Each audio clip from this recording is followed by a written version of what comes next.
Welcome to the Strategic Veteran, where we chart the course from service to civilian triumph. I'm Adam Peters, a veteran, entrepreneur, and your fellow navigator in the quest for a life of impact and fulfillment. My mission is simple: to empower you with the tools and stories that turn challenge into opportunity. Having walked the path from active duty to where I stand now, I understand the search for purpose that comes with hanging up the uniform. It's a path I've walked, with its trials, its tribulations, and its victories, and it's a journey we're on together. This podcast is more than just conversation. It's a beacon for those seeking to redefine our missions through entrepreneurship. It's about igniting the entrepreneurial spirit that lives within us, the spirit that compels us to create, lead, and make our mark on the world. Here we connect with veterans who have built businesses, sparked change, and found their purpose in the marketplace of ideas. They're not just surviving, they're thriving. They've transformed their service into startups, their experiences into enterprises, and they're proof that you can too. So whether you're scribbling business plans on napkins or stepping into the arena of innovation, remember, you're not alone. You're in good company. So let's explore these stories of transformation and take the first steps together on our path to purpose. Let's begin.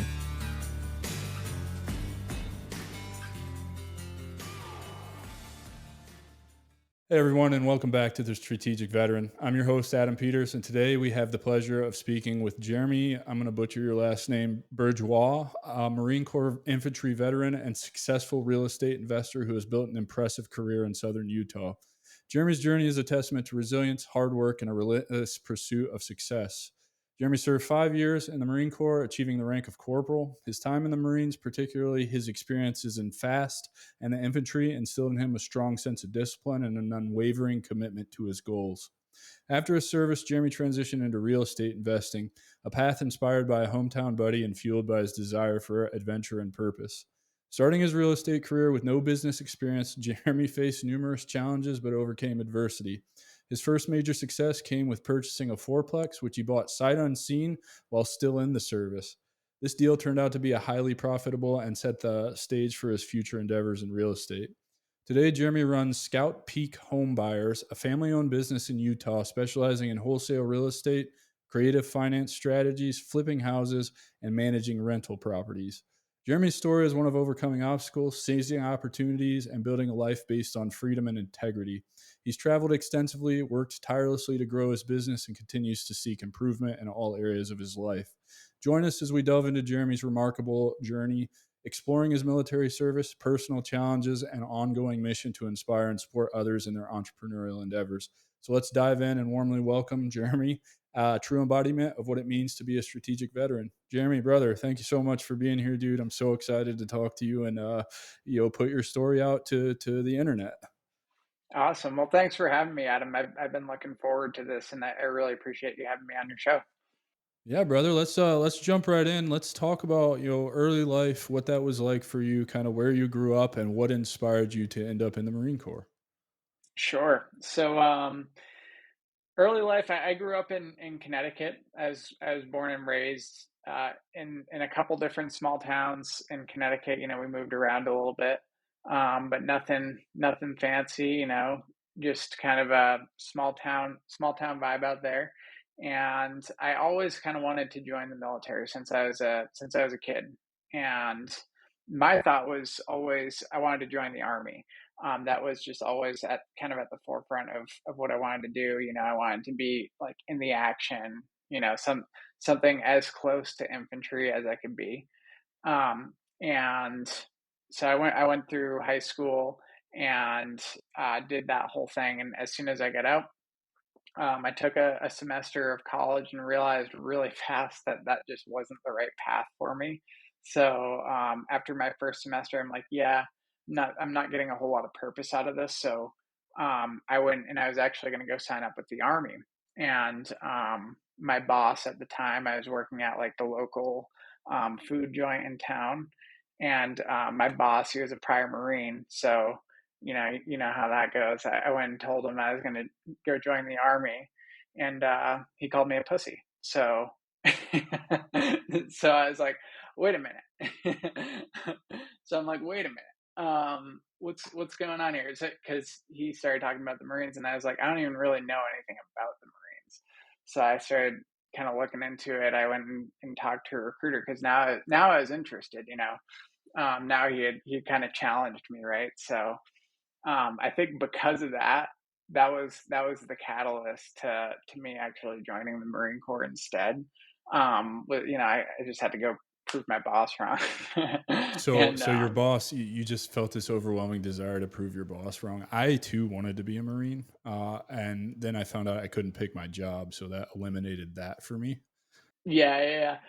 Yeah, I wouldn't even say it was to really prove him wrong. It was mostly just like more than anything to like kind of like prove him right because he's like you could do this, you could do this, and yeah, it just that's kind of how it unfolded. But Did you I don't know look that back you on that. wanted to be an infantry guy?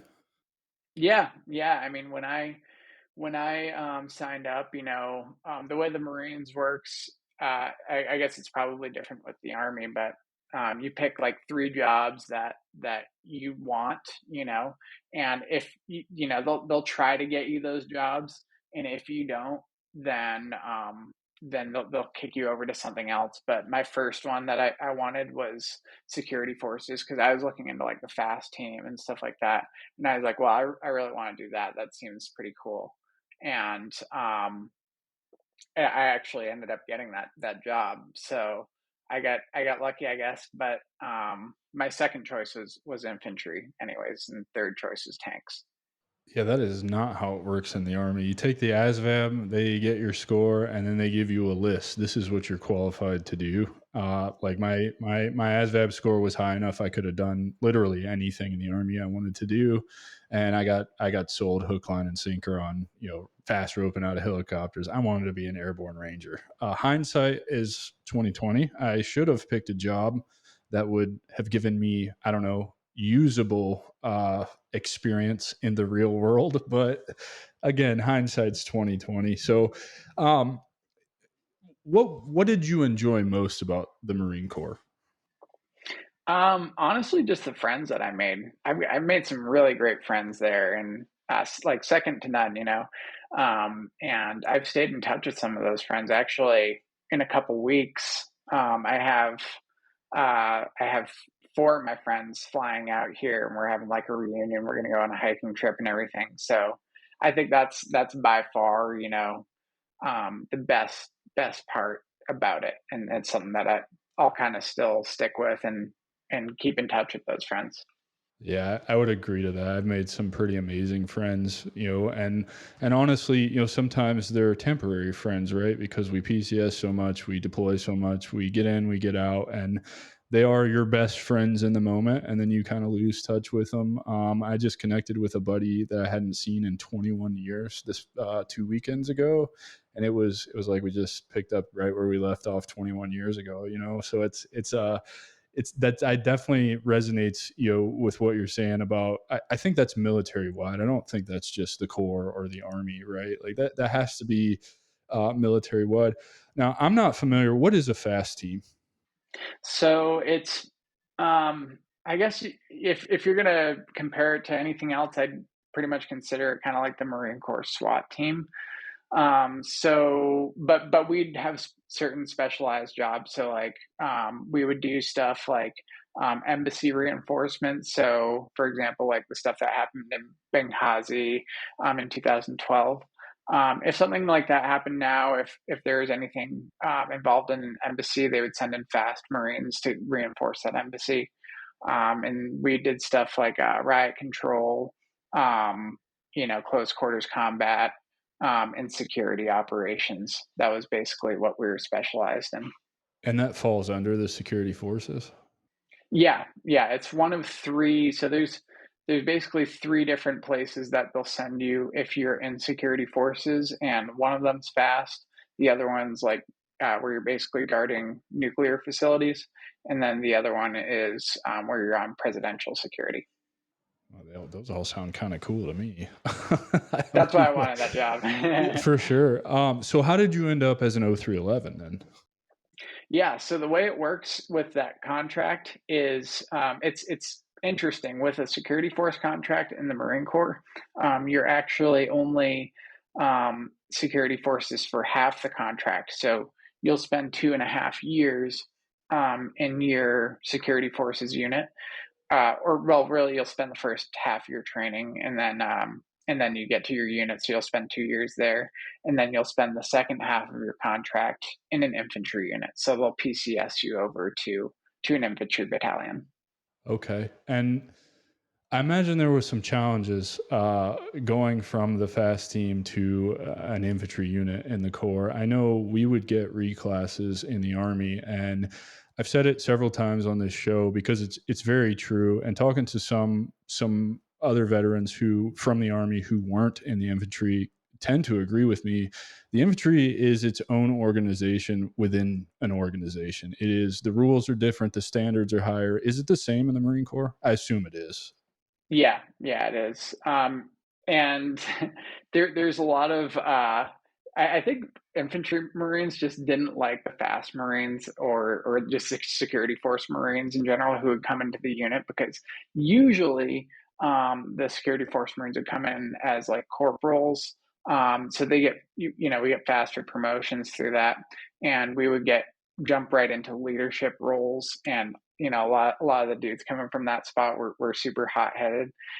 So that there's just kind of a stigmatism there, but that was probably one of the biggest challenges Yeah, I'll through equate moving it to the units. guys that we would get from the honor guard, right? It would come from the 3rd Infantry, right, over in DC. And those guys, we mainly hated them because they get all the schools to make their uniforms look pretty, right? So, the more shit you have on your uniform, the more qualified you are to be a tomb guard or a funeral detail at Arlington or whatever.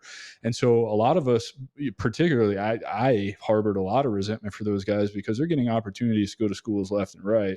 And I never had an opportunity to go to any school, usually because I was deployed every other year for my entire career. And there's just no time to get to school, or there's no slots available, or whatever slots we have, I'm not high enough on the OML to go. And so I can relate to the resentment piece of that. Uh, what were some pivotal moments that you faced in the Marine Corps? I know, so you signed an initial 5-year contract, which is pretty ballsy. Most of the guys I served with 4-year contracts. I was the exception. I signed a 6-year contract for no bonus. And I was very much of the mentality 6 years is plenty of time for me to get far enough in the Army to determine if this is for me or not, right? So, what was kind of your mentality behind signing a 5-year contract, or was it just not even an option? You had to sign that to get what you wanted. Uh, well, it's funny because when I signed it originally, I didn't really even think about it. I was like, well, this is just something that I want to do. And whether it's 4 years or 5 years, I was like, well, it's an extra year, and I get to do a job like the job that I want to do. So yeah, sign me up. Yeah, That cool. was pretty much it. And so, what did you learn in your short time as a Marine that you still kind of hold near and dear to your heart today that influences a lot of your business decisions, your life decisions? Yeah, well, I think honestly, I mean, you could probably relate to this, where a lot of your on the job technical skills that you learn while you're in the service just don't really translate that well over into civilian life. So I don't think really like any of my technical skills I still use today. I still go shooting from time to time, but what I really do keep with me every day is the intangible skills, like just the biggest one probably just being able to deal with BS, and just keep going. The adaptability piece of it, the problem solving. So I like to refer to those as high leverage skills, right? The intangibles you talk about: leadership, discipline, problem solving, adaptability. We could go on and on and on, I'm sure, but those are really the 4 or 5 main ones that I personally think they're super high leverage because they translate well into the entrepreneurial space or the corporate space or whatever other space you want to go into when you get out. And so I'm not surprised that you have the same thing to say that everybody else does, is the intangible stuff that you don't realize is going to benefit you actually is the most beneficial. Would you agree with that? Oh, big time, 100%. And it's honestly, it's kind of sad because there's a big, everyone's thinking before, especially in an infantry unit, that everyone's thinking before they get out, like, oh man, I have no real world skills that I can apply. But in reality, I mean, just spent 4 or 5 years doing something that's a lot harder than most people have to go through. So you have the ability to do hard things. So, I mean, yeah, I think 100% that's the biggest thing that I've taken away from it. Yeah, you mentioned pivotal moments during your service were always in the field. Can you elaborate on that and talk about some of those pivotal moments where you learned some pretty big lessons? Yeah.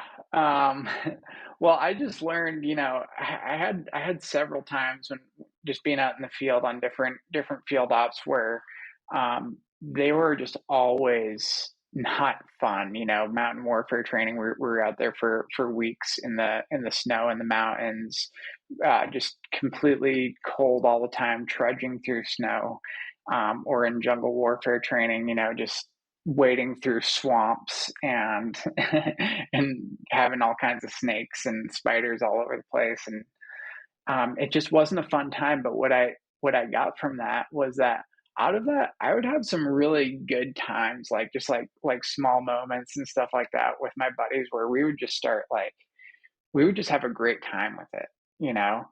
In the shittiest situations, I mean, people have obviously been through worse, but like, in those type of situations, it kind of shows you that you're capable of more than you would originally think that you are. So I've taken that with me now to where, if I'm working like a 12, 13, 14 hour day, I can always go back to that, and I can be like, okay, I've been through worse. I've done worse stuff and harder stuff. I can do this. So those are some of the big ones. I concur, man. That I look back at some of the JRTC rotations, the NTC rotations, deployments, as shitty as those all were. And I don't see the suck fest that they were. I see all the good times. Like I had a ton of fun. I just wasn't able to see it in the moment. But as soon, really, as soon as that training event's over, it's like, man, that was kind of a lot of fun. Right. And then, you spend a long enough career, right? So I went to NTC, I don't even know how many times. And JRTC, I either went to it a bunch of times or it came to me, depending on where I was stationed. But I remember getting to a point where I started to look forward to those training events because I knew even though it was going to suck, there were going to be those moments that I was going to hang on to for the rest of my life. Yeah, yeah, That's exactly. awesome, man. That's awesome. Any deployments for you?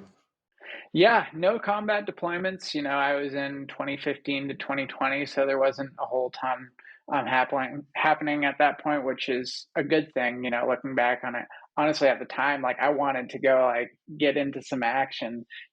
But I'm thankful looking back on it that we didn't have to go into any combat situations, because that could have affected me in the head and all that. But yeah, we went to so my first one was to Guantanamo Bay, for about 4.5 months. Second one was over to Spain for about 6 months, and then the third one was to Japan, where we're on Okinawa. We're in Okinawa for half the time, and then we were on ship for the other half of the time. Spain sounds like a cool deployment. I'm considering going to Spain as an expat to just live. Oh, I don't blame you. It's beautiful out there, and the culture's awesome. Yeah, I want to go back there for sure. I believe it. So you are the most recent to date guest I've had on as far as getting out in 2020, which is a weird time anyway. So your career was only 5 years. I'm interested. Why only 5 years? What I mean, did you not enjoy it, or was it just time for you to step away? Did you have some mitigating circumstances where you decided this is the best decision for you, or what did that look like for you and your decision to get out? Yeah, it was a little bit of a tough one for me because originally when I was getting into the Marines, like my big kind of like end goal was to be in MARSOC. So that's kind of what I wanted to do. And when it came to like the part where I was like a year away, I was like, okay, well, I should probably figure this out, what I'm going to do. And I think the only way that I would have stayed in was if I was looking at a couple different jobs I wanted to do, either try out for MARSOC, counterintelligence, or um, MARSOC counterintelligence, or MSG, embassy security guard, because all those jobs are just really cool. And the common theme, though, with all three of those is that you have to try out, you have to pass some sort of assessment and selection. And what kind of did it for me, where I decided to just get out instead, was that well, there wasn't a whole ton happening, as far as like combat operations. So I was thinking, like, if I'm going to join MARSOC, I mean, I'm not really going to be getting any like real world action anyways. So I kind of ruled that one out as an option. And so I was looking at the other two, like counterintelligence and embassy security guard.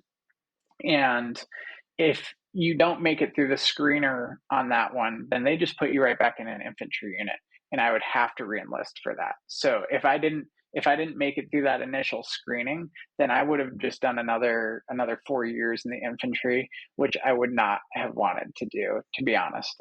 Just wasn't. I was kind of at the end of my rope with the infantry. Like, I think a lot of it was really great. I loved the times that I had with my boys, but all of them got out. And I was like, if I stay in, I want to do something cool where I have like a job where I get to travel a lot, and also be able to have a job that forces me to apply myself every day, which you can with the infantry as well. It just wasn't really for me to re-enlist into.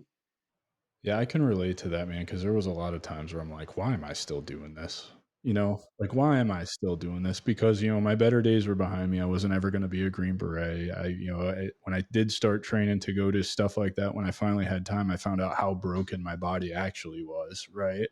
And it's interesting. I've talked to several Marines thus far, and our second episode here was with Aaron Brandfast, who I just refer to as a founding member of MARSOC because he was a raider before they stood up actual MARSOC, and then he ended up there by chance and sniper, and then and it's a fascinating world, and I love talking to him about it. And I see the appeal for most Marines, right? Like, we don't want to be just regular grunts forever. Let's go be big boys and get more money to train and do cooler shit, right?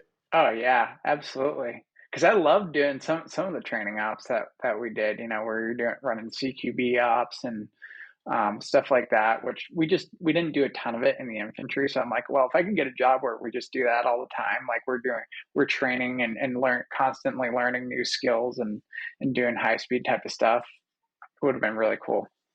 So let's talk about, you made the decision to get out. How much time did you have between making the decision to get out and actually getting out? I had about a year. So I made the decision, I think, just under a year before I actually got out. Okay, let's talk about the transition process because you are one of the most recent veterans to date that is going to be able to speak on this. My exit from the army was absolutely atrocious. Most of my taps was done online. The only thing I went to in person was the resume writing class, and pretty much literally at the end of that, they're just like, "Okay, use your GI Bill, get a degree, and good luck." And that's oh god, that's a terrible, you're setting me up for failure. You're doing more to harm me, I think, than you are to help me. So talk about what, first of all, what's it called now? I don't even know what it's called. Is it SFL taps for you guys too? I think that's what the new one is. I have no idea. I don't even remember. So you Yeah, had I don't a even pretty remember. similar But experience yeah, then, I'm assuming. yeah. It was probably a very similar process. They basically would just give you, when you're about a year or so, or like 6 months away from getting out, they would just give you a sheet, and you have to go and get all these signatures and stamps, all over base. Like, some of them are kind of useless. A lot of it you're just like kind of running around to waste time, I guess. And a lot of them just like you had to like get a signature from like the base library and stuff like that, which like no one has ever gone to the base library except to get get a signature to get out. Um, and I mean, they had resources that were I think good and usable, but they didn't advertise them enough. Like they had like a boots to business class that I took that one. It was just I don't even remember how I found it. I think I had to go out and like look on my own. Like it wasn't something that someone was like, "Oh, you can do this, by the way." And they also have like other programs. I think they have some certain ones where I mean you have to get it signed off by your unit, which like good luck if you're going to do that in an infantry unit. But like they'd have some programs where you can go get like basically on the job training so that when you get out, you're like set and you can go like get like I think at the time they had certifications for like Microsoft and like different things that could actually do pretty well for you. It's Sounds just like they're you're not. talking about the Skill Bridge program, huh? Yep, Yeah, Skill that's what it Bridge. is. Yeah, yeah. That's how I got the idea to start this and all that. I got the opportunity to present at a Skill Bridge Tuesday little seminar thing that they do for everybody. I was invited by Thomas McKenzie, and I'm blown away by how many veterans wanted to hear me talk about entrepreneurship and that they didn't even know a door existed that they could take that as an option.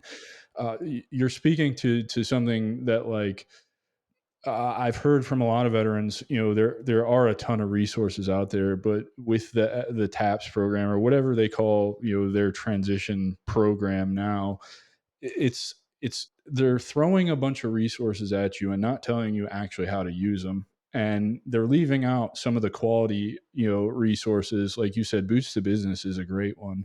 There's several programs that we as veterans out there. American Corporate Partners is a great one. I just got a mentor through them, and he's amazing, and he's already in 2 weeks of just meeting with him. I have him for an entire year too, 52 weeks of mentorship from a multimillionaire who owns, a wealth venture capital company, basically is the way I understand it. But, just turning me on to all these programs that, I've been out for almost a decade that nobody ever told me about and that are just kind of not advertised anywhere. Like you really have to dig deep to find them. Is that kind of your experience is what you're saying to me as well, right? Yeah, yeah, and it's unfortunate too because I mean, I think if more people knew about some of those programs, they get utilized more, and you'd see more people get out and have more usable skills or things that they can immediately apply to the civilian world. Yeah, I agree with that 1,000,000%. So let's talk about the transition. What were your main struggles with transitioning out? Did you have the loss of identity and the loss of purpose? Did you fall into that? I call it a transition hole. Did you fall into the transition hole? And if you did fall into that hole, how far did you go down that hole? Yeah, I didn't actually. I was lucky because I had this one friend back at home. He had kind of shown me a little bit about real estate, and he was looking to get into it too. So he was looking to get into it at the same time as I was starting to do transition out of the military. I'm like, I can get behind this. Like this seems like something that I could really do and enjoy, and I can do it with my friends.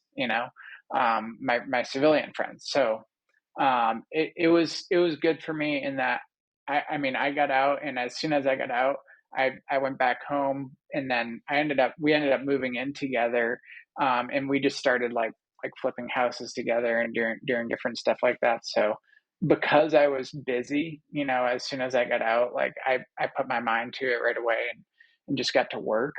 You I were didn't really already have. on to the next mission, right? Which is, I didn't have a mission when I had no idea what I was going to do. It took me 3 months to figure out that the GI Bill would pay for flight school, which turns out wasn't my dream after all. but, but, that does speak volumes about, having something to look forward to and something to pour your energy into that is meaningful and that does interest you, that you are passionate about, that you can see and visualize yourself doing for a long, long, long time, right? Like I think that's kind of the thing that might have saved you. Yeah. Oh, absolutely. Because I think if not, then I don't know if we'd be on this podcast right now. It just could have I could have had a completely different trajectory, because at the end of the day, I really didn't know what I was going to do, and it could have, if I didn't have that conversation with my friend before I got out, it could have just been me getting out and yeah, kind of like you're saying, just feeling a little bit lost. And I think that's where a lot of people are when they get out. Well, I think particularly too, because we got out on very different circumstances. You ETS'd, I was medically retired. So I know, in 60 to 90 days, there's a VA check coming. And then, several years down the road, CRSC is coming, right? And a nice little back pay check with that once I figured out that process. But, you so many veterans ETS, they just don't get any benefits and don't have any money incoming. And so, you know, that that inherently entrepreneurship is inherently risky, right? And that's how did you make that decision where like, okay, paycheck's going away, real estate, got to start that, not making any money right away. How did you make peace with that and all of that? Can you talk about that?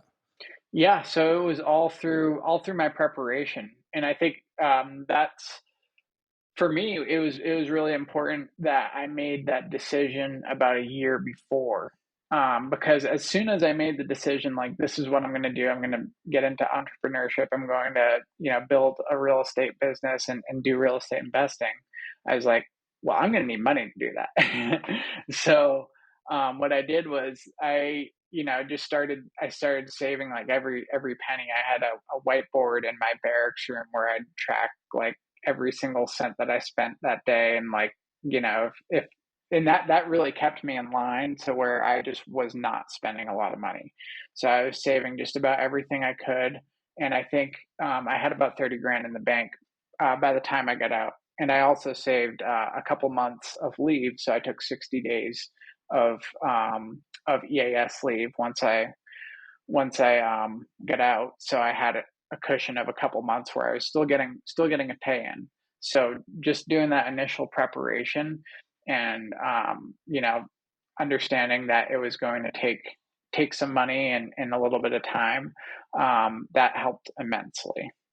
Where does your fiscal responsibility come from? Like your financial intelligence is way higher for those who are listening than most veterans, I think personally. I mean, I know it was mine. My very much the reality of my career was I'm deploying every other year. So yeah, statistically speaking, as an infantry guy, from 2003 to 2015, there's a really high chance that I'm not coming back from one of these, right? So I'm not saving any money, and in fact, quite often living paycheck to paycheck, drinking my life away and partying and just enjoying, what free time I had at home.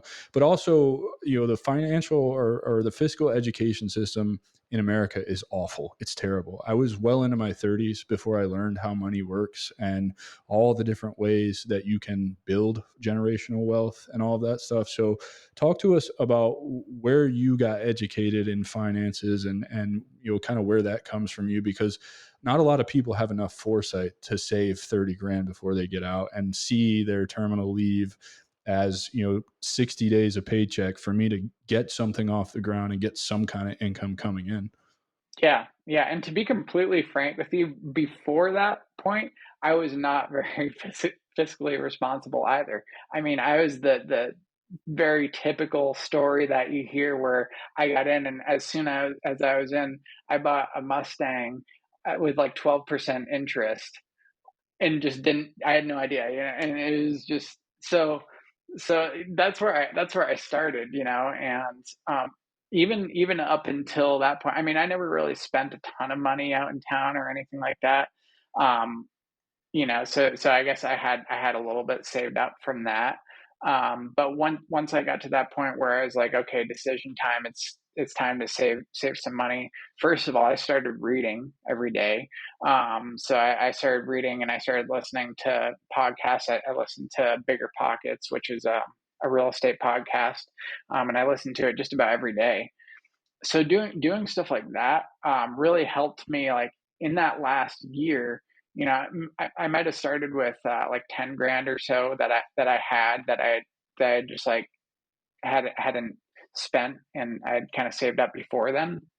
But I think I sold my car before I got out. I sold my Mustang because it just wasn't, it wasn't really the car for me, because I was like, well, if I'm going to do this, I want like an economy car. I'm going to kind of batten down the hatches a little bit and make sure I'm making good financial decisions now. So, yeah, that whole last year, I mean, I got picked up a couple side jobs. I tried to do like different side hustles and stuff like that to just save as much as I could so I could just be as prepared as I possibly could.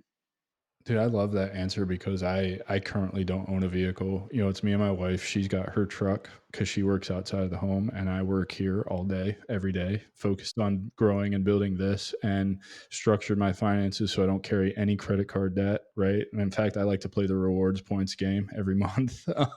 But you know, I did. I was like, there is 0 point in me having a car payment, because if I have a car, then I'm going to be more apt to go out there and just drive around to nowhere to waste time. And you know, it is a testament to, if you put your mind to something, you can do it, whether you have the knowledge or not, you can figure it out. And I like that you alluded to starting reading and listening to podcasts, because that's exactly what I did. When I made the decision to go all in, it was consume as much as I can to learn the things that I don't know. And boy, oh boy, there was a lot of shit I didn't know. Yeah, yeah, absolutely. Uh, Um, I'm curious, what was it? First of all, what sparked the entrepreneurial spirit in you? You know, I grew up in small town Indiana. Uh, the only businesses I really saw were, you know, the local mom and pop restaurants or gas stations, and then the farms, right? And then, of course, you know, churches and shit like that, the construction companies that are owned by families. And so for me, I didn't have any kind of introduction into what it meant to start, grow, and run your own business, or that entrepreneurship was an option. I honestly figured it out the hard way, I think, by falling into the guru traps on YouTube. You can make $10,000 a month in the next 60 days, right? Like I'm not ashamed to admit it because it's part of my journey, but that's really how I started to learn. And then, you know, as you learn a little bit more, you spend some money on some courses and you find out, well, you're full of shit, you know? Yeah, And yeah, then you yeah. learn to recognize better sources or whatever. So what was it that sparked your entrepreneurial spirit first, and then we'll get into what was it about real estate that you really just kind of ran with? Yeah. So I actually, those were two things in the same for me, because I remember specifically that the kind of moment of change for me was when I went back home, and I was on leave, and I was hanging out with my buddy Bruno. He's about my only friend who I had like consistently hung out with, like when I go home on leave. Um, we've been friends since like third grade, so he was like my only like hometown friend that we just consistently stayed in touch with.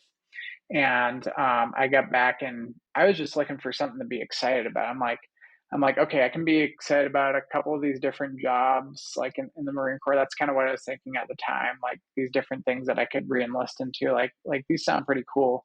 Like whatever I wanted to do, I wanted to be excited about it. And I remember when I went home, I don't even remember a single word in the conversation, but I just remember how excited he was about getting into real estate, and just the I kind of fed off of that, and I was like, yeah, I mean, I could get excited about that too. And that was really the catalyst for me. I mean, as soon as that happened, like is like I flipped like a light switch. So what was it about real estate that initially captured your interest? Was it the investing piece? Was it the flipping houses piece? Was it the rental income aspect of it? Because I know you bought a fourplex right before you got out, so that happened before you ended your service. So speak to that a little bit, just because there's so many different facets of real estate, right? I've had Tony Bozy on the show, who is he's targeting mobile homes to make communities better. So he's buying mobile home parks, and that's kind of the real estate investing he's in. I've talked to some others who are in, you know, the storage space, you know, real estate side of things. I have a commercial real estate guy that I went to Peru with, he just opened up his own brokerage in the commercial real estate space. So kind of talk what was it about the real estate that got you excited? Was it just him talking about being excited about real estate? Well, at first it was, I was like, well, this is something exciting that I can do with my friend, right? And we'll both be excited about it. And I started researching it, like the next day I started just like devouring knowledge and content and just kind of figuring it out. And the more I did, the more excited I got because I was like, okay, well, I could do rental properties. There's just so much to learn. I wanted to stay in the residential side, so I wanted to do rental properties and fix and flips and learn wholesaling and all of those things basically at once. Like they all got me kind of excited, and I knew that they're all going to play a little bit of a role in my real estate career. That's really cool, man. So, what was uh, your some of your initial challenges when you first started in real estate? Yeah. So, well, completely. First of all, like I knew nothing about houses at all. Like just not the slightest clue about financing or houses or remodeling anything. I didn't understand anything when it came to real estate. And we bought an older house. It was like a late 1800s build, and so we had to learn everything from through YouTube. Like we were just basically on the job training essentially once Were we you got guys started. going in and ripping shit out and fixing shit yourselves, or were you doing the contract work? No, so we actually went in and we did a lot of the work ourselves when we were getting started. So, like if we were doing like a unit turnover, because we bought this fourplex, and basically the plan with it was because the rents were well below market value. They were just the guy who we bought it from had these renters in for the past like 10 years, and half of them were just like not even paying rent. Like two of the units weren't even paying rent, and the other two were just not taking care of the place at all. So we're like, all right, we just have to get this whole place turned around. So we went through one unit at a time, and just let people know like, hey, we're going to be renovating this place, so you guys are going to have to we gave them like a month or two of notice, so that they could go and find a new place. But we were going to go in, one unit at a time and just turn those around. So we did pretty much all the work ourselves in there. Man, cut your teeth real early, huh? Oh That's a yeah, that's a ton of work, man. yeah. We actually did the one of the units that we did. We were living inside of it, and and my buddy had the bright idea to turn it over while we were living in there. And it was funny because I was actually my first vacation that I had. It was like a couple of years after I got into it, and my first vacation I had had since we had started this thing. I went to Florida for like a week, and I came back, and all of the drywall was outside of our apartment, and like it was just a complete construction site. And we lived in that for a couple months, like in the middle of winter, super cold, no heat. I was going to sleep in my car hurt. Yeah, it was brutal. But these are the dues you have to pay to find success in whatever it is that you start, right? Like you very much, I mean, I'm sure there were delusions of grandeur and you're thinking, when you first start this like, "Oh, this isn't gonna be that hard," and then you're sleeping in your Carhartt with fucking drywall, just construction zone at your fourplex. I think the other interesting thing is you said you bought this thing sight unseen, so you didn't see it. Did your buddy see it? Okay, so it wasn't truly sight unseen because I've heard horror stories in real estate investing where people buy these things sight unseen because it's a quote unquote good deal, and they're like, "This is more fucking trouble than it's worth." Yeah, yeah. No, I mean, I had him, he walked through there. He had one of his close friends walk through there too. And I was like, okay, well, honestly, they both have more business experience than I have at this point. And they've both been looking at real estate too. So they'd have the same eyes that I would have when they're looking at this. So I was good with it. Yeah, that makes it easier when you have people on your team you can trust who aren't gonna bullshit you, right? Like, you just know they're gonna tell you how it is, and that's awesome, man. So the fourplex ended up being a huge success for you guys, right? Yeah, yeah, it was honestly probably one of the best deals that I've done. So we got some great beginner's luck on it. What was your ROI on it? Do you know? Well, we bought it. So we bought it for 252, and that was right before the pandemic took off, right? And basically when that happened, home prices shot up in 2020. So we bought it. We bought the house like as the pandemic was kicking off, like in the same month. And And so you probably got it at like 2 or 3% interest also, huh? yeah, yeah, we got it at 3% interest. It was great, and at first, we were cash flowing a little bit, but once we turned over the units, I mean, each of us, after our monthly payment, we just use an FHA loan, so we only put 3.5% down as well. Um, but we were each once we turned all the units around. I mean, again, it took a little while to get there. Like it took about a year and a half to 2 years for us to turn all those units around. But once we did, we're each cash flowing a thousand, like each of us were cash flowing $1,000 a month after all of our expenses. So yeah, it was great. Um, Did you so I know part of real estate investing and all of that and the way this is done. So my sister and brother-in-law, they have a real estate empire here in Florida and some stuff in Arizona. I think they own over 200. I have no idea. They won't talk to me about it, which is strange. But you know, I know like kind of the secret is, well, particularly, during the COVID, crisis or whatever you want to call it, was a really good time. You're getting these, at a discount with a low interest rate. You fix them up, then you do like a cash out refi to roll into the next deal, right? So was that your initial strategy when you got started with this fourplex, or was it just because it's four doors and you can cash flow? yeah, it was basically just to get started because four doors cash flow. So we got the most amount of doors that we could with an FHA loan. So we tried to basically get like the least amount down as possible so we could get some leverage on very low interest debt, and be able to cash flow off of it. And that was pretty much it. I mean, we weren't thinking actually too much further than that at the time. So Why FHA and not VA? because he wasn't a veteran, so I was I because I was a veteran, I could have just gotten a VA loan myself, but we wouldn't have been able to do it together. And he was the one who had brought the deal to me, so that was the way that it made the most sense. I mean, hindsight's 2020. There's always workarounds for that. You could have done it, some kind of shady way. I know there's a way you could have got it done, and then had to put zero down. But I mean, I mean, 3.5% on 252. That's not bad. Plus, then you're cash flowing $1,000 each a month. 2 years later, I mean, that's still really good.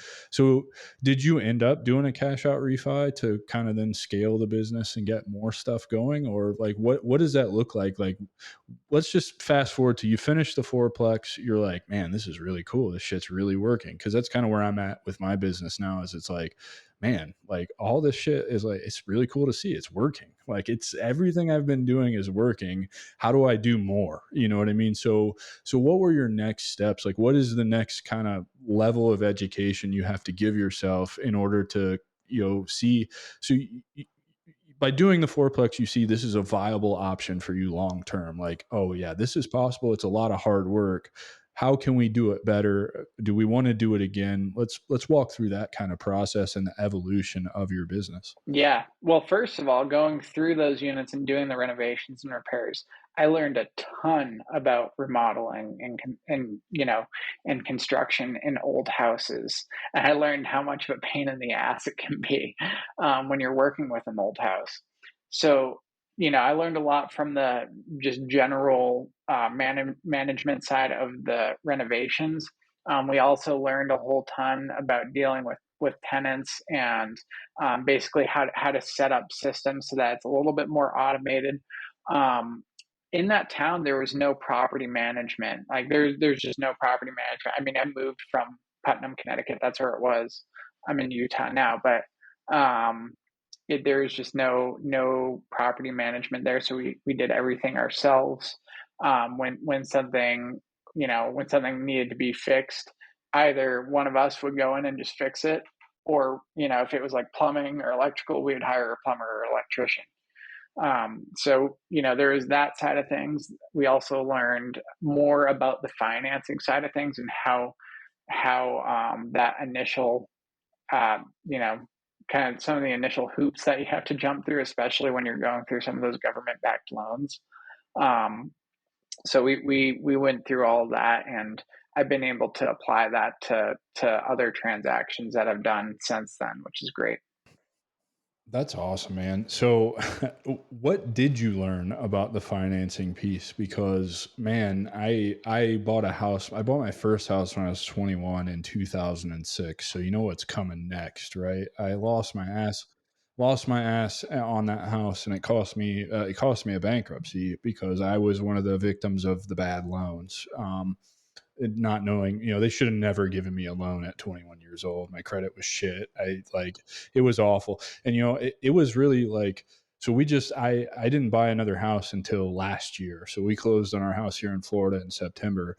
And I was terrified because, that left a bad taste in my mouth. But, I had done a bunch of homework and learned a lot more about, financing and what this looks like and all that good stuff. And I can remember when I bought that first house, that mortgage changed hands in the year and a half that I owned it before I surrendered it in the bankruptcy like 25 times. It was ridiculous. Yeah, it was insane. And this one has only changed once. And so I'm hopeful that we don't have to live through that again. But, what did you learn about financing, and kind of talk about people's options who aren't familiar? Because I know that our community, the veteran community, is probably pretty ignorant about financing options and really like how to protect themselves when buying a house and all of that. Yeah. Well, I guess the first disclaimer about any, and whether you're doing FHA or VA, those two types of loans, they're very similar. The VA has a little bit more red tape there, but overall they're pretty similar. Um, there is a lot of hoops to jump through, and it's really tedious when you're doing that government backed financing.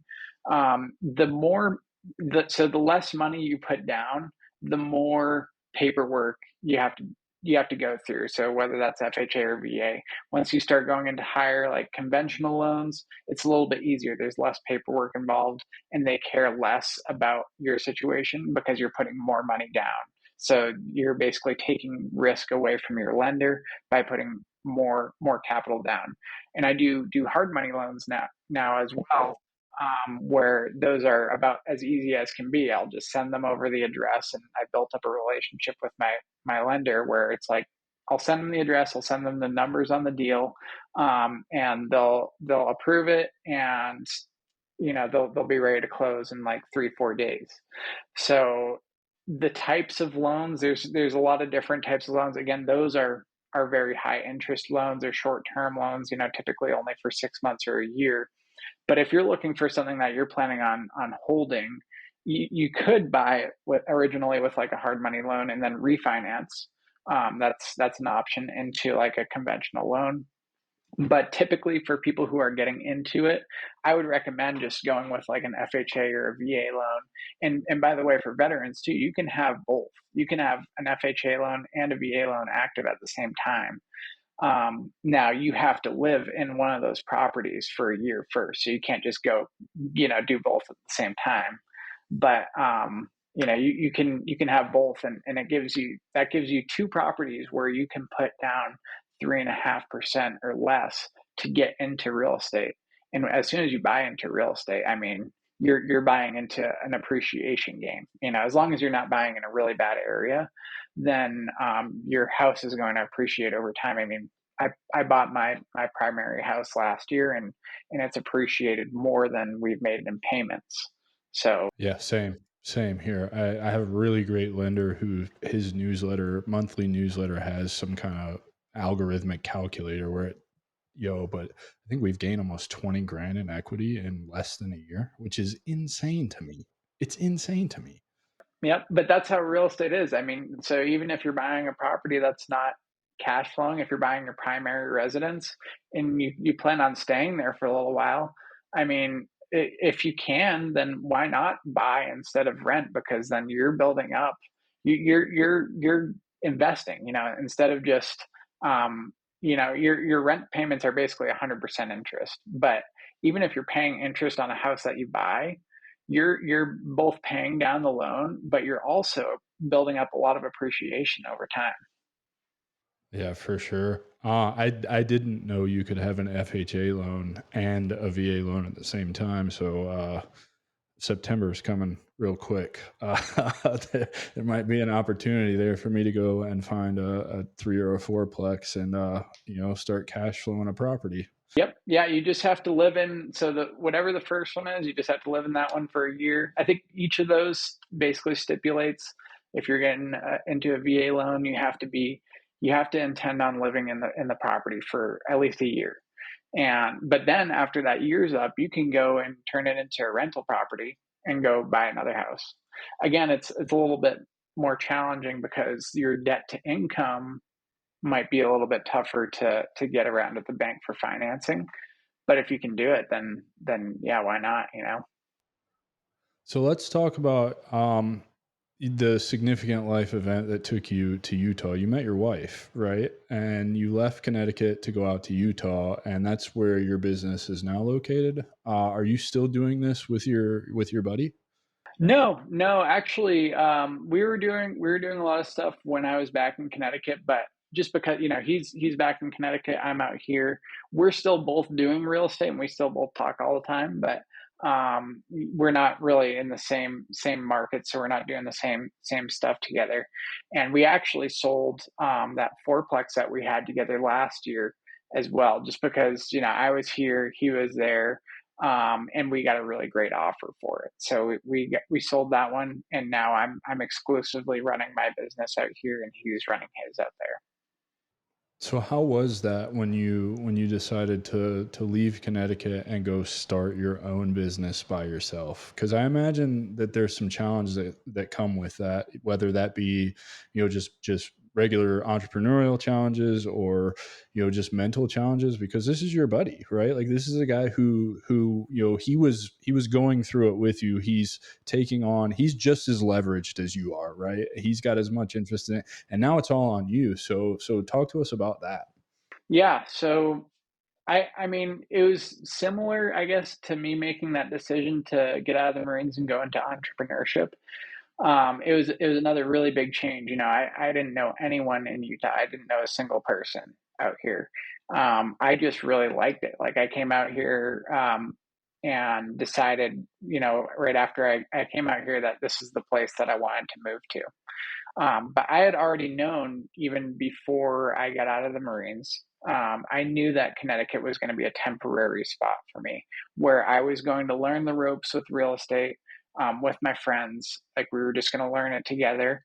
And then at the point when I was ready to just go do it on my own, that's where I would go and basically venture out. So it was exciting for me, honestly. I was pumped about it because I didn't really love being in Connecticut that much, to be honest. It wasn't that exciting for me. So having a location change for me was huge. And so, I mean, that's pretty cool that you had enough foresight to know that Connecticut was temporary, to know that, I need to go and learn for a little bit, right? Because I talked to veterans who didn't know entrepreneurship was an option a lot. And, one of their biggest things is, right, they come out and they feel like I have to go get this job, whether it's a soul-sucking corporate job that they fucking hate. They have a family to take care of, right? And so, what I try to encourage them to do is to look at it as a temporary situation, right? Like, particularly, I would enjoy it if you would go get a job that is teaching you the ropes of whatever it is you're trying to build for yourself, because it's OJT. It's like you're getting paid to learn how to build your business and learn the tactics that this company is using that work for you, and the tactics that don't work for you, figure out how to build those into your business better or whatever. And I just encourage them, like, there's nothing wrong with that so long as you remind yourself this is temporary. This is a means to an end. This is a free education in what I can do and implement into my business. And so for you to have that foresight before you even got out of the Marines, I think is amazing, because not a lot of people really do have that. And so how did that help you when you did get to Utah? Did you know everything that you needed to know? Were there regulatory, differences? Because real estate, I believe, is a state by state basis, right? Every requirement's different in every state. Talk a little bit about that. So honestly, I mean, overall, like when we're talking about remodeling and fix and flips and on that topic, not a whole ton different. What was different was the fact that Connecticut was is a non-disclosure, or it's not a non-disclosure state. So I can go on Zillow and say if I have an off-market house that I'm looking to buy, I can go and look at the comparable properties around there and make a good educated decision on how much that one will be worth. Whereas in Utah, you don't have that luxury. So I wasn't a licensed agent when I was in Connecticut, but when I got out here, you have to be an agent to see what things are selling for. So I got my real estate license out here because of that. It was one of the first things that I did. That was probably the biggest. So that's interesting, because there's a tool out there that I used in the insurance industry that my realtor friend had given me access to, called PropStream. Did You couldn't get the information for the houses in Utah from PropStream either? You can get some pretty good information there too, but it's a lot deeper on the MLS. And honestly, it probably would have been a lot deeper on the MLS in Connecticut too. But I actually had a realtor on my team when I was in Connecticut, and when I moved to Utah, I didn't. It was just me. So I'm like, well, there's got to be someone on my team who's licensed when it's time to sell the house and do all that. It might as well just be me, and because I have the skill set to be able to do it. So Cool. So you get to Utah and you're like, this is what I'm doing. I'm starting my business. So I assume, did you just buy another property and start fixing and flipping it? Or like, what was your strategy to really grow and scale your business? yeah, so I wanted to focus predominantly actually on wholesaling. And essentially what wholesaling is in real estate. It's where you're going and you're finding off market properties. So you're going and marketing to sellers, and you're basically trying to get properties that are fixer uppers that would be a good fit for an investor. And what you do is you would go in and say, okay, an investor is going to pay, say, 170,000 for this house. I'll offer, and then you go offer 150,000 for the house. You get it under contract at 150,000, and then you go assign the contract to the investor for 170,000. So you keep the split in between. So that was kind of the biggest thing that I was looking to do, because I'm like, well, if I can do that, then I can build up a steady stream of discounted off market properties that if I come across one, and I want to take it down, then I can. And that's basically how it went. Actually, the first property that we had, I was like, well, I got it under contract, and I was like, well, I could assign this house for probably about $70,000 and make about a $70,000 assignment fee on it, or I could just take the deal that's already really good and just take it down myself and flip it, and that's what I did. So, but it took about 4 months for me to get that first deal in. I want to spend some time on the wholesaling side of things, because I'm really interested in that. It seems almost more of like a sales type role than it is a real estate type role. Am I correct in assuming that? Oh, absolutely, yeah. It is 100% a marketing and sales job. So, if I wanted to get started in wholesaling houses, let's just say here in Florida, what would just give me a general step by step what I should do? Well, there's different approaches. I'll just tell you how I started. And Absolutely, because that's what I'm interested in, because that's what you're the expert on, is how you did it. And if it worked for one person, it can work for others. I'm not saying that your way is the best way or the wrong way or the right way. There's a million and one ways to do anything. I believe that wholeheartedly. And I just happen to have a guy here who does this for a living. So I just want to pick your brain on it because it is fascinating to me. I consider myself a connector. That's why I'm doing the podcast. I'm really good at networking. I've been interested in wholesaling houses, but I can't ever find, I find the gurus online who are just trying to get you underneath their wing so that they can, I'm sure, take some kind of split or whatever.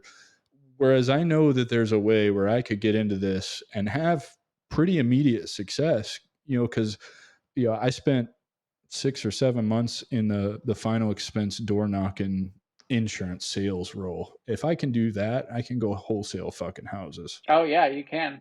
I mean, I think the best, people who are going to do really well in wholesaling have some sort of sales experience. For me, when I was getting in, I had no sales experience at all. I was actually really terrible at sales, like really bad when I got started. But I just did it over and over again, and as I learned, I got better. Um, It's the reps, man. You got to put in the reps. It's just like anything that anything else in life. Like you didn't learn how to walk, without falling 100 times first. Oh yeah, absolutely. So if you get past that point, you're golden. But I started basically by what I would do is I would just drive.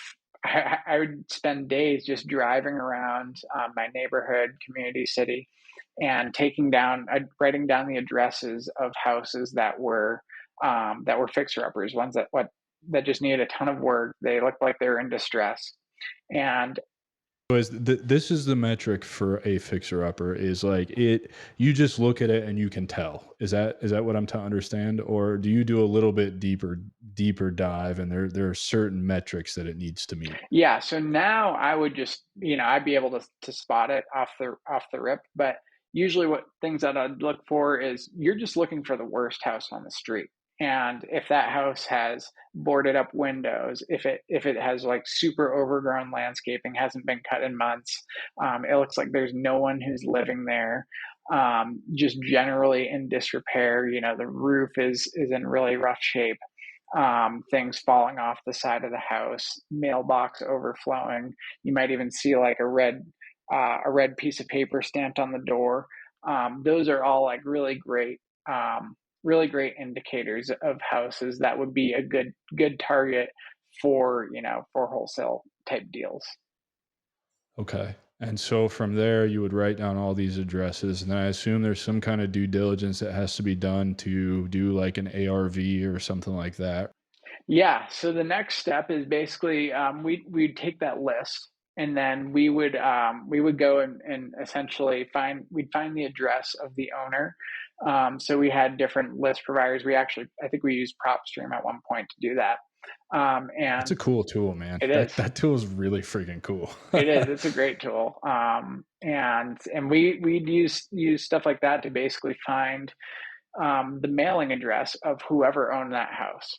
And then we would handwrite letters. I'm not saying to do this. This is just how I did it because there's 100% way better ways to do it. But we would write out like a full page letter to each of these homeowners, and we'd send them off in the mail. And eventually, after a while, we finally got one. Where she was like, "Yeah, I want to sell," and this place it looked like a teardown to me. Honestly, I didn't even want to walk through the inside. But my partner was like, "No, let's walk through the inside." I mean, like I was like, "That place looks like it's gonna fall down on us." But we ended up getting it under contract, and I mean, we didn't make anything crazy. I think we made like $3,000 on it, which didn't even cover the cost of like gas and postage. But that was the first one, and then once we got that one under our belt, we had learned, just learned through doing. And then the next one we made, I think, 12,000 on the assignment fee, and then the one after that we made 20,000 on the assignment fee. So it just, it was a little Yeah, bit of a if you slog. can make 3,000 even though it's your first one, you can make 3,000,000. That's how I'm looking at it, right? Like we talked offline before I came on here. The podcast has made its first $9.50 through commissions on Podmatch, which I didn't even know was a thing. That's how I ended up getting you as a guest. And it's like if I can make $9.50, I can make $950,000 podcasting. You're not going to convince me otherwise because I didn't think a month after I released the first episode we would have made any money because that's not how this works. You know what I mean? But it is a testament. So how do you go about finding these people who are going to buy the contract? Because that's what scares me about wholesaling houses, right? Like you get somebody to agree to it. I assume that's when they sign the paperwork, and then you're kind of on the hook until you find an investor that's going to buy this damn thing, right? Yeah, yeah, and the thing is too, a lot of people will go and tie up houses, like people who are getting new into it, who are new, kind of getting into the game, will tie up houses, and that's one thing if the seller isn't in any kind of a rush or anything like that. But if they're in like pre-foreclosure or something like where they need to sell it fast, and they need to sell it or else they're in a really tough spot, like you need to understand the numbers of it. And the way to do that is before you make an offer, if you're unsure, then you go talk to the buyers that are in the market and you say, for this type of house with this many bedrooms, this many bathrooms in this neighborhood, and it's in roughly this kind of a condition, about how much are you paying for that kind of a house? And you'll be able to figure out what people are buying for there. So if it's one that you're a little bit unsure about, that's a pretty good way to approach your offer and making sure you get it at a good price. But honestly, that's not something that I started doing, and I think that's the reason that we only made like $3,000 on that first one, because we didn't really know what someone was going to buy it for. We're like, So well, you maybe. it it's more of a case of maybe you offered too much money and the investor was only going to pay a certain amount of money. Is that what you're saying? Yeah, well, it was a combination of that and the fact that we just didn't really know how to negotiate it that well. I mean, we were really down to the wire, where like our deadline for closing was coming up. Like we needed to get this thing assigned, and we couldn't find a buyer for it because it was a big project in a small town. So there's only one guy. We found the one guy who wanted to do it. And because he knew that he was the one guy, he offered a really low price and he made a crazy amount of money off of that house. But, it's a little bit different when you're working in small markets versus like big markets. Like a house that I get in Salt Lake City, I can assign it like that. If it's a good deal, it's super easy to sign. If you're in a small, more rural market, it's tougher and it's better to find the buyers first before you tie something up in a contract. So let's do a little segue. How do you find buyers? If so, just kind of use me as an example. I'm looking to do this in Florida. What steps do I need to take to find a list of buyers or something like? I know there's curated resources out there. I've seen different ARV calculators where you can put in different numbers and it'll tell you the rehab value and what you can expect to whatever blah blah blah. But really, how do you find buyers and like how do you make peace with like approaching these people, right? Because this is not something that we have done ever. I've never like walked up to somebody like, "Hey, I got this house under contract. You want to buy it?" Yeah. You know what I mean? Yeah. So kind of enlighten us on how that works. Yeah, so I do a combination of different things. Locally, if it's a local deal, I go to real estate meetups. Most places have them, actually. Even a lot of small towns have like a local real estate meetup where you can meet local investors and you can just talk to them even before you get something under contract, like and just put some feelers out there and start building those relationships. So you can do it that way. Facebook So there's the groups. networking piece. I love that. Yeah. Networking is so big in business. I almost want to create some kind of offer for the audience where like I figure out how to teach networking. I'm just naturally gifted at it, I think. Like, that buddy I was telling you about that I met up with for the first time in 21 years, he made a comment last weekend. It was like, put us in a room with somebody for 15 minutes and there's about a 99.9% chance we're coming out friends. And it's like, yeah, that's true, right? But some people are terrible at networking, and I don't know what it is. I can't put my finger on like how do you teach networking, but no, so the networking piece is huge. I figured that was going to be one of your answers. Obviously Facebook groups, that's how I've booked a ton of guests for this show, right? Like Facebook groups are powerful. I just hate them because they're also toxic. Yeah. Yeah, they definitely can be. But I found, I mean, literally, so actually a couple days ago, I had a deal in Texas. I've never even been to Texas before, but we put it under contract, and the next day I posted some quick details on the deal, and I found my buyer within like within like an hour of just posting it on Facebook. So I mean that worked, and it worked because I understood the numbers before I went into it. Like I understood what someone would probably buy it for because it was in a bigger market, as in Dallas. But if you're in smaller markets, it's a little bit more important to do that initial due diligence, because where in the bigger markets people will be buying, you can just basically expect someone is going to buy that house at 75% of the after repair value minus the repairs. But if you get into a small market and you have like a big project, someone might only buy that for 65% or 70%, which is a big price difference in your offer. So it's important to do that due diligence, especially in the small markets. So is that a good rule of thumb? 75% of ARV less repairs is a good, I think that's a so. good I mean, metric. that's That's cool. that's what my underwriting is, for any deals that I close on. I try to get it for less than that. So if I'm the one who's marketing to the seller, and I'm the one going directly to the seller and bringing that deal in and closing on it myself, I'll typically get it at 65 or 70% if I can. Um, but I would go up to 75%. So you're also a hard money lender. I'm not. No, no. I No, oh, so you don't do the hard money. You just I do use hard you money. will buy contracts. Yeah. Well, Okay. I'll use hard money if I purchase a house.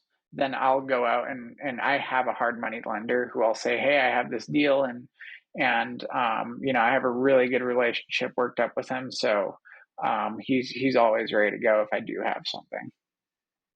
Yeah, sorry for so many questions about wholesaling, but I just see wholesaling as really, I see that as the lowest barrier to entry in the real estate industry, just in my opinion, because you really don't take on a whole lot of risk. You're just going out, it's time and gas money or whatever, but you can have some pretty big wins pretty quick, I feel like, which can then jump off, the fix and flips, or the cash flowing properties, or buying your own house, or just stacking cash to keep doing wholesaling if that's what you want to do. Am I correct in thinking that?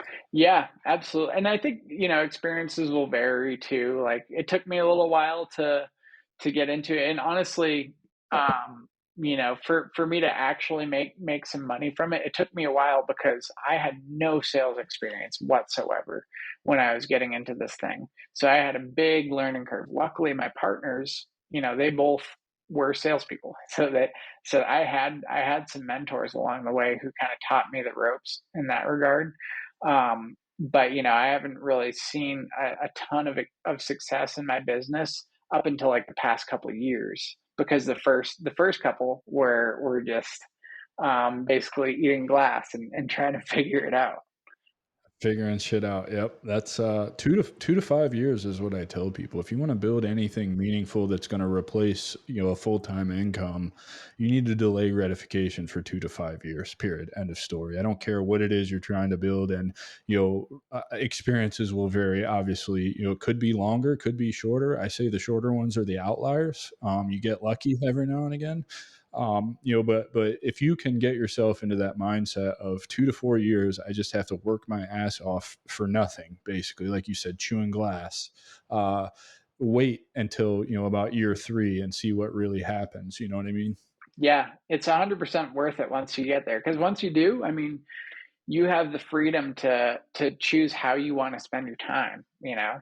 If you make it so that your time is valuable enough to where like your hourly your hourly time is really valuable. You can choose how you want to spend that because you're not going to work for someone else. You're going to work for yourself. Yeah, I love that, man. Let's see. What are some of your achievements in the real estate industry that you're most proud of for your business? So I think one of the big ones is actually being able to go out on my own where I have my own company now, it's just me. Being at that spot where I can do that now.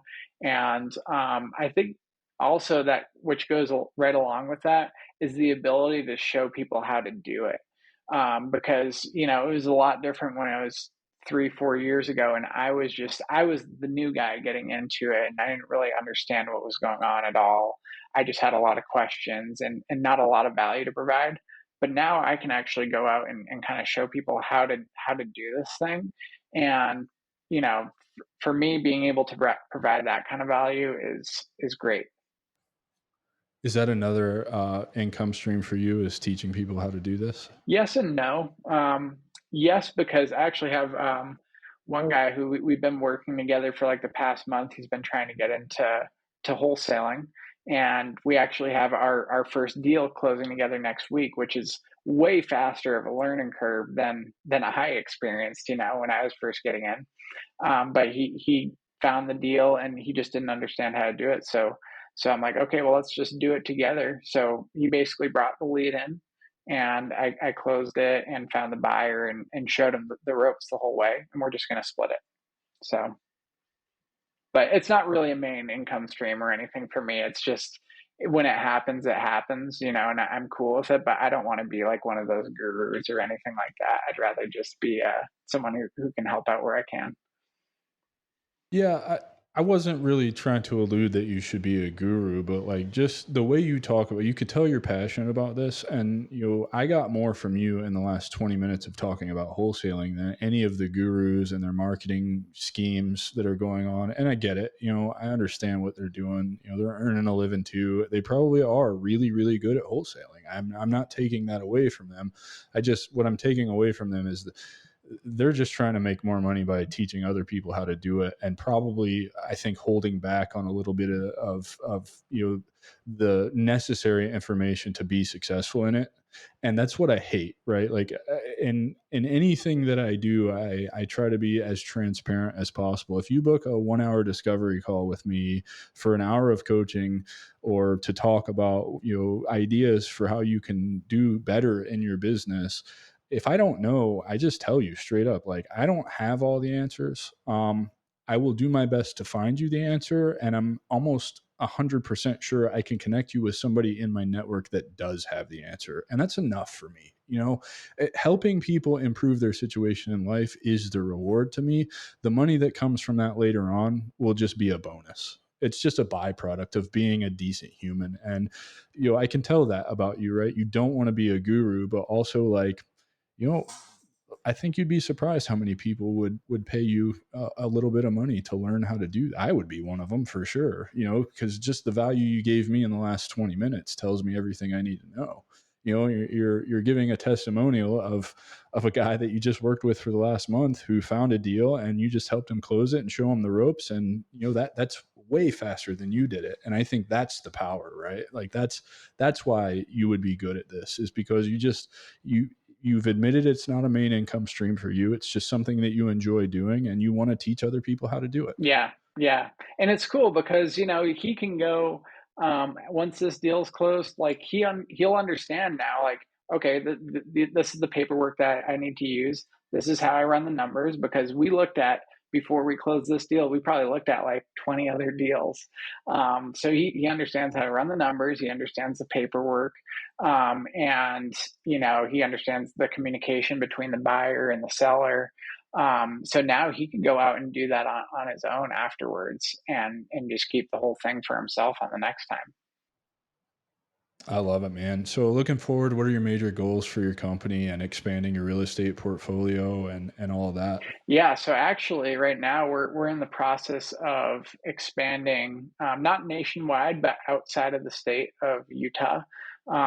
Utah is very expensive for housing, and rental properties don't make a ton of sense here. So We're actually expanding into Oklahoma right now. That's where we're looking to build a lot of our business through stuff that I'm personally going to buy.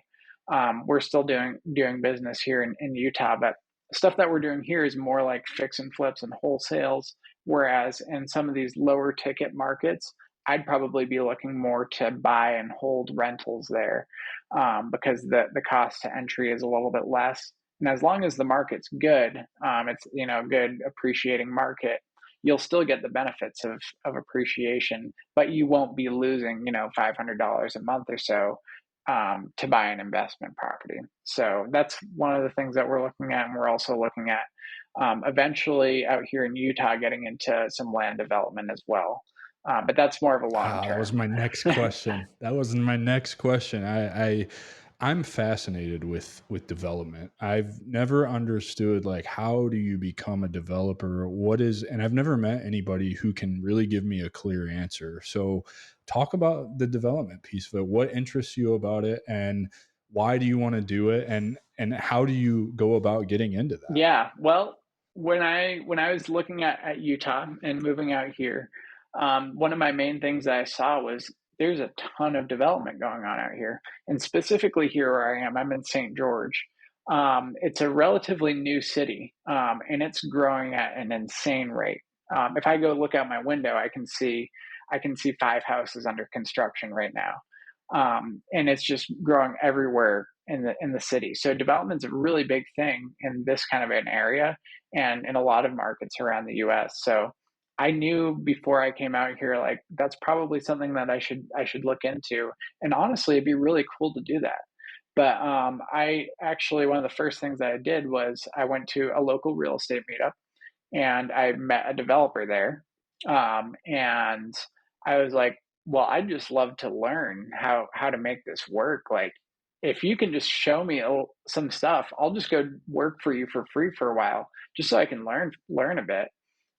So I did that, and for like 4 or 5 months, this guy was just kind of showing me the ropes on how development goes, how to run the numbers, different things to look out for. There's a lot of different things to look out for when you're talking about zoning and working with the city and land. Making sure the soil's good to even be built on. There's a lot of due diligence that has to be done, and when it comes down to development, so it's very, very capital intensive, which is why for me, personally, if I was going to do development right now, I would buy probably a larger lot, subdivide it into different plots of land, and then sell off those plots. Because once you get into like the ground up construction part of it, it gets very expensive. So that's more of a long term goal for me. That's the top of the empire type stuff right there, huh? That's like the ultimate scale, if you will. No, I love that, man. And you're right. Here in Florida, it's the same way. I can take a left out of my neighborhood and get to the main road to get to the freeway or whatever, and it's 7 miles of nothing but development on either side of the road. It's insane right now. It's like obviously that's slowed down a lot with interest rates being up and home prices being up, but I know that it's coming back at some point, and it's insane. I mean, real estate is one of those things we're not making more land, right? So as we run out of land, there's a whole lot more money to be made in this industry. And I think being educated on what's going on and like that's important. So what resources, 3 or 4 different resources that you would say would be the best for anybody wanting to really understand real estate and where they can start, like where would you point them to? Well, I started listening to Bigger Pockets. And not just Bigger Pockets, but like podcasts and YouTube videos in general. Not from people necessarily who are trying to like sell you their course. Honestly, I don't think anyone who's looking to get into real estate, like their first step should not be to buy a course. Like, and a lot of people, that's their business model, where they will just try to sucker someone who's new, who knows nothing about real estate, to where they can just land a big sale by getting them into their program that doesn't provide a lot more value than just looking at free online resources would. So, I mean, reading, listening to podcasts, those are the two big ones. And then third, I would say just taking action, just because nothing's really going to come second to experience. So, the sooner you can build that experience, the better. So whether it's, starting to market to off market sellers or using your VA loan to get into your first house hack, there's different ways to do it, but just taking the action to do it is probably the most important one. I love that, man. That's the only way you learn, right? Is taking the action. I sat around for the better part of 8 years from the time I got out to the time I actually committed to doing this thing. And it's like hindsight's 2020, right? Like if I would have just taken action for 8 years, where would I be right now? like where would I would have so much more experience and would have learned all this so much faster. Unfortunately, wish in one hand, shit in the other. It's the way that it is. Um, uh, what advice would you give to veterans who particularly want to be entrepreneurs, but particularly in the real estate business? What do you think the best advice you can give them coming into this is? Really think about the long-term goals of it, Um, at the end of the day, I think a lot of people want to get into wholesaling because they perceive it as quick money, but to do it successfully, you have to build a business behind it. And more importantly than that, trying to look out like long term, like I'm not like next year or even this year, but like 5, 10 years from now. What do you want this to do for you? Like what, because real estate is not a get rich tomorrow thing. It's like a get rich over time. And if you continuously do it and consistently take action, then you will 100% get rich. So it's not a method of just doing it for like a year or two, but you have to be thinking in your head like, where do I want to be in 5 to 10 years, or even in 20 years?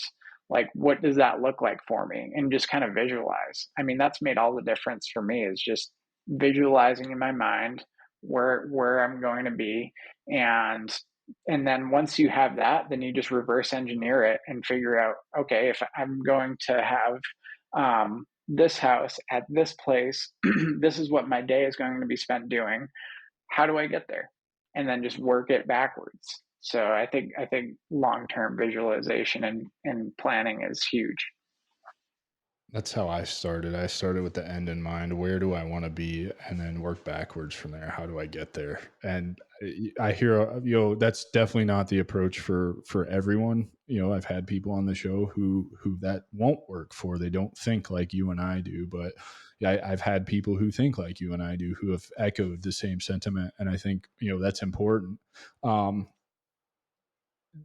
discuss just a little bit how important it is to have a support system and someone behind you.